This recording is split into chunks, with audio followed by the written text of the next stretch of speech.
नमस्कार, आइए बात करते हैं राजस्थान की तमाम बड़ी खबरों की। वही छात्रों के लिए बड़ी खुशखबरी, प्रदेश भर में लागू होंगी नई योजनाएं। मुख्यमंत्री भजन लाल शर्मा का बड़ा ऐलान। चलिए वीडियो को शुरू करते हैं। बात करते हैं राजस्थान के बेरोजगार युवाओं की। पेंशनरों की पेंशन कब मिलेगी? प्रदेश में चल रही नई योजनाएं। सीएम ने लागू की नई स्कीम। राजस्थान में पेंशन को लेकर भजनलाल सरकार ने अहम फैसला लिया है। इसके तहत पेंशन के नियम में बदलाव किया गया है। मौसम एक बार फिर 13 दिसंबर को बदलने की संभावना है। एक नया लेकिन कमजोर पश्चिमी विक्षोभ सक्रिय होगा जो अपना प्रभाव दिखाएगा, जिस कारण भारतीय मौसम विज्ञान विभाग ने 12 से 15 तक राजस्थान में मौसम शुष्क रहने, ठंड के बढ़ने और बादल छाने की संभावना जताई है। कोटा शहर में मौसम का मिजाज इन दिनों लगातार बदल रहा है। सुबह शाम कोहरा और ठंडी हवा चलने से गलन बढ़ी हुई है। इससे सर्दी का एहसास हो रहा है। दोपहर में धूप तीखी है। इसके चलते तापमान में भी उतार चढ़ाव देखने को मिल रहा है। बुधवार को अधिकतम तापमान 27.5 और न्यूनतम तापमान 1 डिग्री गिरकर 10.6 डिग्री सेल्सियस रहा। हवा की रफ्तार 4 किलोमीटर प्रति घंटे की रही। वहीं मौसम विभाग ने मौसम में बदलाव को लेकर एक बार फिर अलर्ट जारी किया है। मौसम विभाग का कहना है कि 12 दिसंबर से एक नए कमजोर पश्चिमी विक्षोभ के सक्रिय होने की संभावना है। इसके प्रभाव से राजस्थान के उत्तरी हिस्सों में आंशिक बादल छाए रहेंगे, जिससे रात के तापमान में 2 से 3 डिग्री की बढ़ोतरी हो सकती है और सर्दी की तीव्रता अस्थायी रूप से कम हो सकती है। हनुमानगढ़ के टिब्बी में इथेनॉल की फैक्ट्री के विरोध में किसानों के आंदोलन पर डॉक्टर किरोड़ी लाल मीणा ने प्रतिक्रिया दी है। प्रदेश सरकार में कृषि मंत्री किरोड़ी लाल मीणा ने कहा कि पिछली सरकार के समय हुए एमओयू के बाद फैक्ट्री को जमीन आवंटन की गई। यहां देश का एथेनॉल का सबसे बड़ा प्लांट लग रहा है। उन्होंने कांग्रेस को घेरते हुए कहा कि गहलोत सरकार में यह मोह हुआ और उन्हीं के दल के विधायक किसानों के साथ प्लांट पर धावा बोल रहे हैं। कैबिनेट मंत्री ने सवाल पूछा कि अगर इस तरह हिंसा का माहौल बनाएंगे तो इन्वेस्टमेंट के लिए निवेशक कैसे आएंगे? हमने इंफ्रास्ट्रक्चर डेवलप किया है। उन्होंने कहा कि राजस्थान का मारवाड़ी देश के कई हिस्सों में उद्योग लगाता है। अब जब प्रदेश में निवेश का माहौल बन रहा है तो किसानों को भी समझना चाहिए और अपनी बात लोकतांत्रिक तरीके से रखनी चाहिए। किरोड़ी लाल मीणा ने कहा कि अगर किसान नहीं आ सकते थे तो मुझे धरना स्थल पर बुला लेते, लेकिन लोकतंत्र में हिंसा का कोई स्थान नहीं होना चाहिए। कृषि मंत्री ने कहा उनकी समस्या वाजिब हो सकती है, लेकिन किसानों के साथ धावा बोलना ठीक नहीं है। किसानों को सरकार तक बात पहुंचानी चाहिए।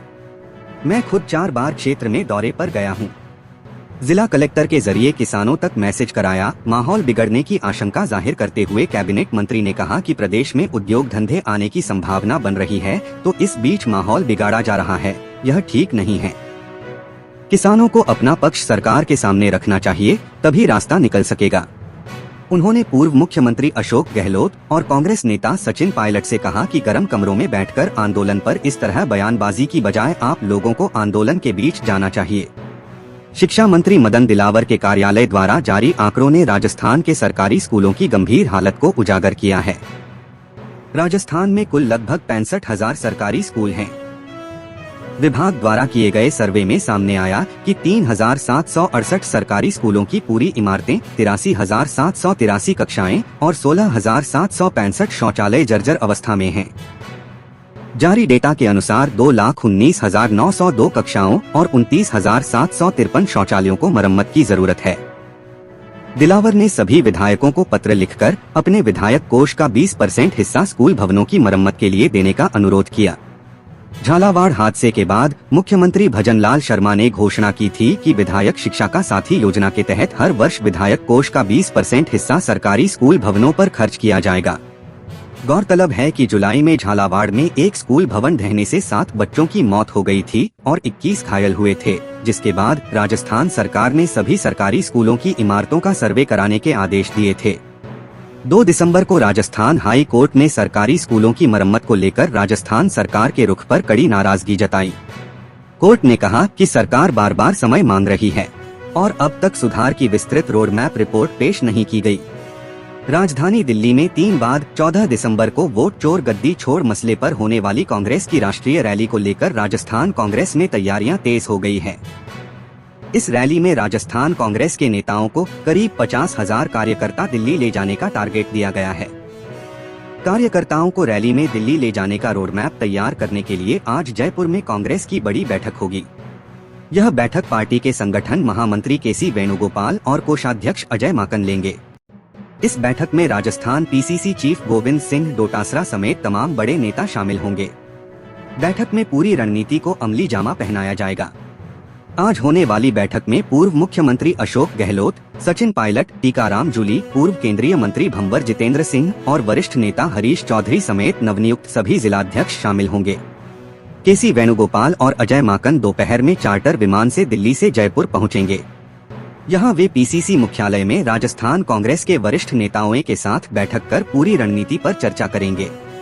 कांग्रेस की इस हाई लेवल बैठक का मकसद रैली की तैयारियों, भीड़ प्रबंधन, संदेश योजना और जिलेवार जिम्मेदारियों को बांटना है। राजस्थान कांग्रेस संगठन से जुड़े सभी अहम पदाधिकारियों को पूरी तैयारी के साथ बैठक में आने के निर्देश दिए गए हैं। राजस्थान कांग्रेस का लक्ष्य है कि दिल्ली में होने वाली रैली के लिए प्रदेश से 50,000 से अधिक कार्यकर्ता पहुंचे ताकि पार्टी की एकजुटता और जोश का संदेश जाए। राजस्थान में हाल ही में संगठन के 50 में से 45 जिलों में नए जिलाध्यक्ष नियुक्त किए गए हैं। वहीं पार्टी की राजस्थान इकाई में संगठनात्मक दृष्टि से और भी कई बड़े बदलाव और नियुक्तियां की गई हैं। यह रैली नए जिलाध्यक्षों और पदाधिकारियों के लिए परीक्षा की घड़ी है। नए नियुक्त किए गए जिलाध्यक्षों और प्रकोष्ठों के अध्यक्षों के सामने इस रैली में भीड़ जुटाने की बड़ी चुनौती है। इससे पहले प्रदेश प्रभारी सुखजिंदर सिंह रंधावा रैली को लेकर जयपुर में हुई 2 दौर की बैठकों के बाद उसकी पूर्व प्रगति रिपोर्ट दिल्ली हाईकमान को सौंप चुके हैं। अब हाईकमान जमीनी हालात जानने के लिए अपने दूत जयपुर भेज रहा है ताकि रैली में आने वाले समर्थकों की संख्या का ठीक अंदाजा लगाया जा सके। बैठक में यह तय किया जाएगा कि जिलों से कार्यकर्ताओं को दिल्ली किस तरह ले जाया जाए, परिवहन और लॉजिस्टिक्स कैसे मैनेज हो, रैली में राजस्थान की मौजूदगी को दिल्ली में किस तरह से प्रदर्शित किया जाए। राजस्थान सरकार ने बताया कि बीते 2 वर्षों में राज्य के भीतर भर्ती परीक्षाओं और नियुक्तियों से जुड़ी गतिविधियों में तेजी आई है। सरकार का दावा है कि इस अवधि में भर्ती परीक्षा प्रणाली को सुधारने और पेपर लीक पर रोक लगाने के लिए कई कदम उठाए गए। वहीं विपक्ष समय पर इन दावों पर सवाल भी उठाता रहा है। सरकारी आंकड़ों के मुताबिक मुख्यमंत्री भजन लाल शर्मा के निर्देश पर गठित विशेष अनुसंधान दल की निगरानी में 6 नवंबर 2025 तक विभिन्न भर्ती संस्थाओं ने कुल 296 परीक्षाएं आयोजित की। प्रशासन का कहना है कि इन परीक्षाओं में किसी भी तरह की लीक या अनियमितता की घटना सामने नहीं आई। इसमें राजस्थान लोक सेवा आयोग, अधीनस्थ चयन बोर्ड और कई विभागीय परीक्षाएं शामिल हैं। ATS एवं SOG के अतिरिक्त महानिदेशक विशाल बंसल ने बताया कि पेपर लीक और डमी अभ्यर्थियों से जुड़े मामलों में SIT ने कार्रवाई तेज की है। 6 नवंबर 2025 तक 138 FIR दर्ज हुई और 394 व्यक्तियों को गिरफ्तार किया गया। इनमें विभिन्न भर्ती परीक्षाओं में कथित गड़बड़ी करने वाले अभ्यर्थी, बिचौलिए और संगठित गिरोह के सदस्य शामिल हैं। SIT ने कुछ हाई प्रोफाइल मामलों में भी कार्रवाई की है। SI भर्ती परीक्षा 2021 में कथित अनियमितताओं को लेकर आयोग के 1 निलंबित सदस्य, 1 पूर्व सदस्य समेत कुल 132 लोगों को गिरफ्तार किया गया। इनमें 61 प्रशिक्षणरत उप निरीक्षक और 6 चयनित उप निरीक्षक भी थे जिन्होंने ज्वाइनिंग नहीं की थी। इसके अलावा जेल प्रहरी भर्ती 2018 की परीक्षा के पेपर लीक मामले में TCS के प्रोजेक्ट मैनेजर को भी गिरफ्तार किया गया। भर्ती प्रक्रिया को समयबद्ध बनाने के लिए राजस्थान लोक सेवा आयोग और अधीनस्थ चयन बोर्ड ने परीक्षाओं का कैलेंडर जारी करना शुरू किया है ताकि अभ्यर्थियों को तैयारी के लिए निश्चित कार्यक्रम मिल सके। आधिकारिक विवरण के अनुसार राज्य सरकार ने 2 वर्षों में 92,000 से अधिक नियुक्तियां दी हैं, जबकि 1.53 लाख पदों पर भर्ती प्रक्रियाधीन है। राजस्थान के पूर्व उप मुख्यमंत्री सचिन पायलट को लेकर प्रदेश की राजनीति में अक्सर एक बड़ी चर्चा होती है कि क्या सचिन पायलट को कभी राजस्थान की सरकार की कमान मिल पाएगी। दरअसल 2018 के चुनाव में राजस्थान में कांग्रेस की जीत के बाद सचिन पायलट को मुख्यमंत्री बनाए जाने की मांग गंभीरता से उठी थी। पायलट 2014 से राजस्थान प्रदेश कांग्रेस के अध्यक्ष रहे थे और पार्टी की जीत में उनके नेतृत्व को बड़ा कारण बताया जा रहा था। लेकिन पार्टी आलाकमान ने दिग्गज नेता अशोक गहलोत को मुख्यमंत्री की गद्दी देने का फैसला किया और पायलट उप मुख्यमंत्री बनाए गए। सचिन पायलट के सामने आज 11 दिसंबर को एक बार फिर उनके मुख्यमंत्री बनने की संभावना को लेकर सवाल किया गया। एक मीडिया समूह के कार्यक्रम में सचिन पायलट के साथ कांग्रेस के वरिष्ठ नेता और मध्य प्रदेश के पूर्व मुख्यमंत्री दिग्विजय सिंह भी मौजूद थे। इस सवाल पर दिग्विजय सिंह से पहले सचिन पायलट ने ही जवाब देते हुए कहा, इसका जवाब जनता के पास है, ना इनके पास है ना आपके पास है। हालांकि दिग्विजय सिंह ने कहा कि सचिन पायलट को सीएम बिल्कुल बनना चाहिए। परिचर्चा के दौरान लोकसभा और बिहार तथा हरियाणा चुनाव में कांग्रेस को मिली हार को लेकर सवाल किए गए और पूछा गया कि पार्टी में अगर नई पीढ़ी को कमान नहीं दी गई तो संगठन कैसे बढ़ेगा। इसके जवाब में दिग्विजय सिंह ने कहा कि कांग्रेस में हमेशा से नई पीढ़ी को दायित्व देने की परंपरा रही है।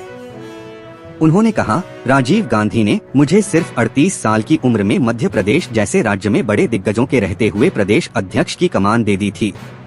सचिन को भी 33 साल की उम्र में राजस्थान प्रदेश कांग्रेस का प्रमुख बना दिया।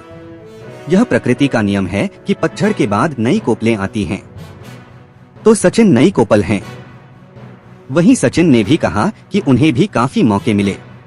उन्होंने कहा, मुझे सोनिया जी ने 26 साल की उम्र में लोकसभा का टिकट दिया और मैं सांसद बना, केंद्र में मंत्री बना, प्रदेश अध्यक्ष बना और आज पार्टी महासचिव हूँ। हालांकि चर्चा के दौरान सचिन ने यह भी कहा कि अब उन्हें युवा नेता कहना उचित नहीं है। सचिन ने कहा, मेरी उम्र अब 48 साल है, मैं शुद्ध रूप से युवाओं की श्रेणी में नहीं हूँ। आप चाहे जो कहो, पर मैं जानता हूँ कि बच्चे बड़े हो गए हैं।